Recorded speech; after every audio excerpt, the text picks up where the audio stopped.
Семей қаласындағы Назарбаев зияткерлік мектебінің физика кафедрасына 8 кабинет берілген. Оның ішінде екеуі кеңейтілген зертхана кабинеттер болса, біреуі нанотехнология. Бұл кабинеттер Германияның FUVI, Windows лаборотехник компаниясының және ресейлік құралдармен жабдықталған. Кабинеттерде механика, жылу құбылыстары, оптика, электр және магнетизм, термодинамика және тағы басқа физика бөлімдері бойынша 11 топтамадан қамтылған.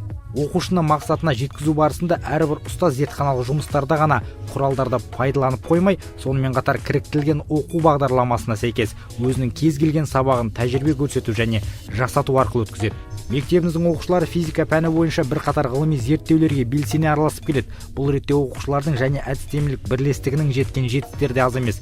Мәселен, 9-шы сынып оқушысы Тұманбаева Әлия 2014 жылдың сәуір айында Семей қаласында өткен болашаққа қадам атты 2-ші республикалық ғылыми фестивальда Семей және Талғар қаласының радиациялық аясын зерттей отырып, оған салыстырмалы түрде мінездеме беру атты ғылыми жобасын қорғап, лауреат атанды.